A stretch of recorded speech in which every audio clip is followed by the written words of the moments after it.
저도 하소연을 갖다가 많이 했었고 지난 인생상 뭐 어떻게 살아왔는지 좀 조사 좀 해주십시오.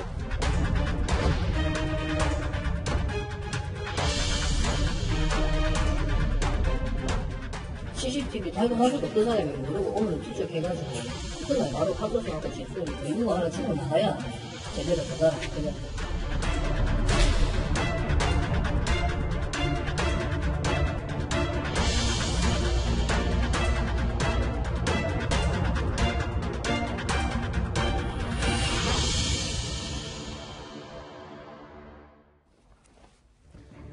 평온했던 안식처가 순식간에 생지옥으로 돌변한 것은 공포의 4층 이웃 때문이었습니다.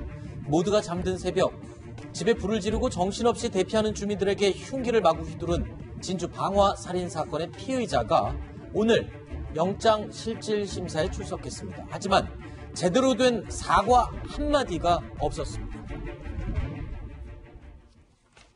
저도 하소연을 갖다가 많이 했었고, 저 사건 조사에도 하기 전에도 그렇고, 이래저래 뭐 제가 좀 지난 인생상 뭐 어떻게 살아왔는지 좀 조사 좀 해주십시오. 이래저래 뭐 한두 가지가 아닙니다. 일단 이재명 차장, 예. 기자들이 여러 번 질문했습니다. 피해자들에게 할 말이 있느냐? 입도 뻥끗하지 않았는데 갑자기 본인 얘기가 나오니까 저렇게 주저리 말을 늘어놨습니다. 도대체 뭐가 억울해서 뭘 조사해달라는 겁니까? 본인이 어떻게 살아왔는지를 조사해달라는 얘기를 여러 차례 했습니다. 그 얘기를 보니까 그래서 이제 안 씨의 주변 사람들을 취재해본 결과 안 씨가 20대 초반인 1997년에 건설 현장에서 일을 하다가 사고를 당한 이후부터 약간 정신적인 문제가 있었다고 얘기를 합니다. 그 피해 망상이 시작했다는 건데요. 가족들이 밥을 줘도 가족들이 나를 죽이려 한다, 밥을 먹지 않을 정도로 굉장히 뭔가에 쫓기는 듯한 그런 망상 증세를 보였고, 또 이제 30대에 넘어가서 2010년도에 폭력 사건으로 공주에 있는 치료 감호소에 갔다 온 이후에는 그때부터 폭력적 성향을 보였다고 합니다. 그래서 주변 사람들과 자주 다툼을 했고, 그러다 보니까 그때 우리 이제 피해 망상과 폭력 성향이 결합해서 지금 이번에 큰 참사가 빚어진 게 아닌가 싶습니다. 네. 살면서 불의의 사고를 당하는 사람들은 적지 않습니다. 하지만 그 사고를 당한 사람들 모두가 참혹한 범죄를 저지르는 건 절대 아닙니다. 심지어 한순간의 난동이 이토록 많은 희생을 불러온 순간에 이런 말을 할 수 있을까? 도저히 이해를 할 수 없는 순간이었습니다. 더욱이 진주 방화 살인사건 피의자를 향한 주변의 경고는 한두 번이 아니었던 것으로 드러나고 있죠.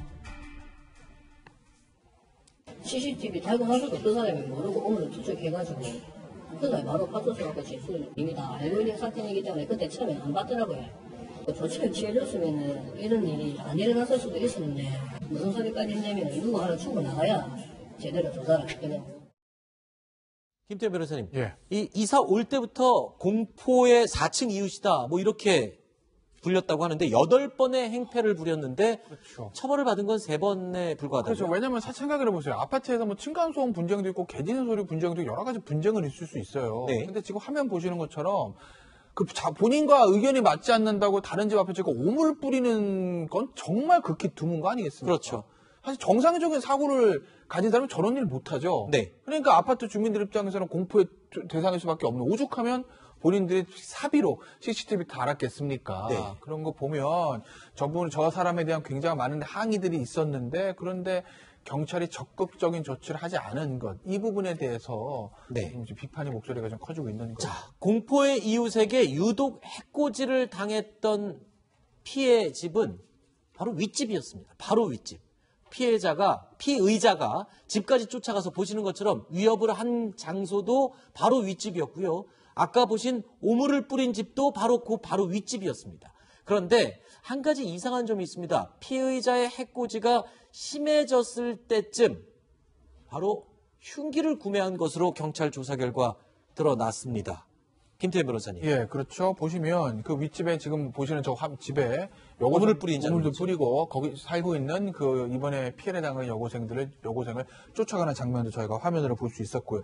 그런데 올 2월부터 이제 시비와 위협이 급증하고 그래서 4차례나 신고를 했는데 그때 흉기를 구매한 시기와 거의 유사한 것 아니냐는 문제가 나온 거예요. 네. 그러면 아직 뭐 조사가 끝나지 않았으니까 단정적으로 말씀드릴 수는 없으나 아마 저때 뭔가 앙심을 품고 아하. 흉기를 구매했을 가능성을 배제하지 못하라는 거죠. 네. 그렇다고 보면 이건 또 뭐냐?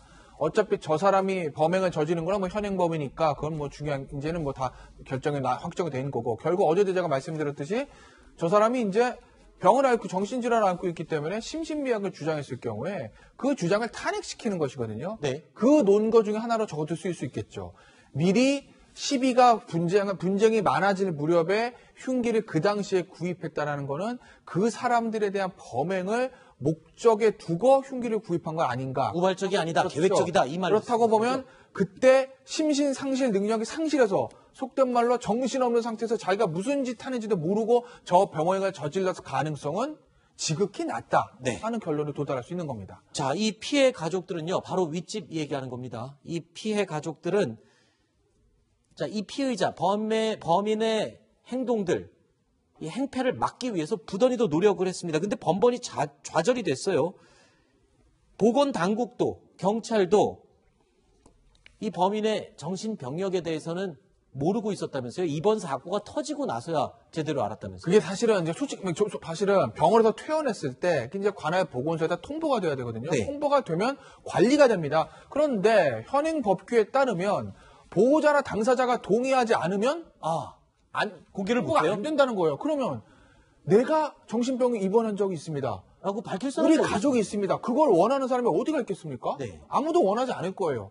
그럼 저건 사실은 실질적으로 효력이 없는 규정이나 마찬가지인 거죠. 네. 그러니까 우리가 정신질환을 앓았던 사람을 모두 잠재적 범죄자로 취급할 수는 없지만 어쨌든 정신병력 있는 사람들이 저는 흉악범죄가 날로 늘어나고 있는 상황에 비추어 봤을 때 그 사람들을 위해서라도 사후 관리가 좀 강화돼야 되는 것 아니냐라는 어떤 그런 얘기들은 충분히 제기할 수 있을 것 같습니다. 그걸 공개하는 것은 그 당사자의 인권 때문이라도 제재할 수는 있지만 공개하지 못하도록 막는 건 거기까지 이해가 됩니다만 보건당국이나 경찰은 좀 알고 있었다라면 좋지 않았을까 이런 생각이 들거든요. 그러니까 저는 이렇게 생각해요. 저게 지금 경찰이 출동한 것만 해도 8번이에요, 총. 네. 그중에 올해가 7번인가 그렇거든요.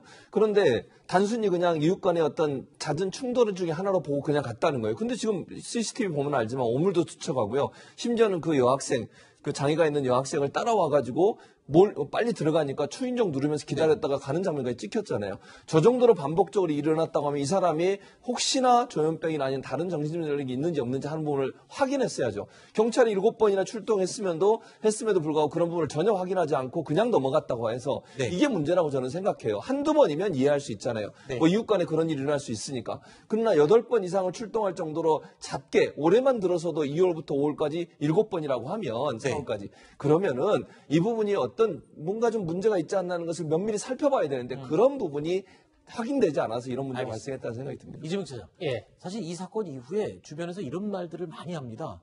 그러니까 내가 만약에 저런 상황이면 저런 분을 혹시 저런 사람을 만났을 때 그럼 뭐 어떻게 해야 되는 건지 굉장히 당황스러워 하시더라고요. 그런 것도 그렇죠. 혹시 전문가들이 얘기한 게 있습니까? 예. 그러니까 2010년 5월에도 이 지금 피의자 안 씨가 진주 도심에서 흉기 난동을 부린 적이 있었다고 네. 합니다. 근데 그때도 이유가 뭐였냐면 상대방이 자신을 쳐다봤는데 그냥 기분 나쁘게 쳐다봤다. 아하. 이랬다는 겁니다. 그래서 지금 전문가들은 눈을 쳐다보면 그러니까 정신병 질환이 있는 분들은 상대가 쳐다보는 것 자체를 나를 공격하고 나를 위협한다 이렇게 느낄 수 있다는 겁니다. 따라서 눈을 최대한 쳐다보지 않는 게 좋고 그다음 그 자리를 피해서 여러 명이 같이 대응을 해야 상대가 어떤 지금 보신 것처럼 이런 흉기 난동 같은 굉장히 이제 위협적인 행동을 하지 않는다 이렇게 이제 얘기를 하고 있습니다. 네. 근데 지금 아까 얘기한 것처럼 사실은 정신병원에서의 진료 기록도 다 있습니다. 근데 그것들이 이제 피의자 인권 때문에, 그러니까 정신질환자들 인권 때문에 공유되지 않는 거죠. 경찰이나 보건당 공유되지 않는 건데 결국은 그 데이터들을 좀 공유를 해서 좀 위험 인물들, 그러니까 인권들은 충분히 보장하는 가운데서 위험 인물들에 대해서 어느 정도 사회가 네. 보고 좀 지킬 수 있는 그런 시스템이 돼야 되지 않나 싶습니다. 이 범죄가 반드시 정신병력 경력과 직접적인 연관이 있다라고 얘기하는 건 절대 아닙니다. 사실 전문가들도 그렇게 얘기하고 있죠. 조현병이라든가 다른 피해 망상이라든가 이런 것들 때문에 이 범죄가 일어났다고 단정지어서는 절대 안 된다. 이 범죄는 뭔가 계획적이었고 이 사람의 특정된 범죄일 가능성이 높다라고 이야기를 하고 있습니다. 그렇기 때문에 우리가 단정적으로 얘기할 수는 없지만 일반적으로 이런 비슷한 상황에 처했을 때 어떻게 해야 된다라는 그 점을 조언드렸다고 이해를 해주셨으면 감사하겠습니다.